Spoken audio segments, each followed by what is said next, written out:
maintenant, l'actualité de l'Amérique latine. Le lundi 13 octobre 2025, le gouvernement vénézuélien annonce la fermeture de ses ambassades en Norvège et en Australie. La décision intervient en réaction à des critiques diplomatiques antérieures et marque une nouvelle étape de tension internationale autour du Venezuela. Le même jour, le gouvernement brésilien met en œuvre une réforme fiscale majeure. Les entreprises du pays adaptent leurs services financiers pour se conformer au nouveau système unifié et simplifié.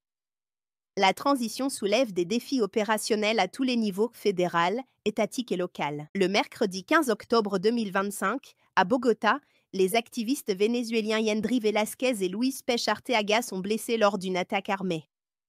L'embuscade, signalée par les autorités colombiennes, alimente les inquiétudes d'une répression transnationale visant la diaspora vénézuélienne. Le jeudi 16 octobre 2025, l'amiral Alvin Olsi, responsable des forces armées américaines pour l'Amérique latine, annonce sa retraite anticipée. Il quittera ses fonctions le 12 décembre 2025, 2 ans avant la date prévue.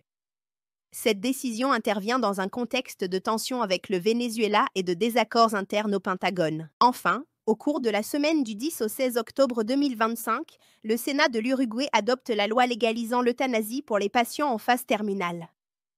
Le pays devient l'un des premiers d'Amérique latine à autoriser cette pratique, marquant une évolution majeure du débat sociétal dans la région. Le 15 octobre 2025, vers 14h16, 2 explosions ont visé des ponts dans les provinces d'Azuay et d'El Oro, dans le sud de l'Équateur.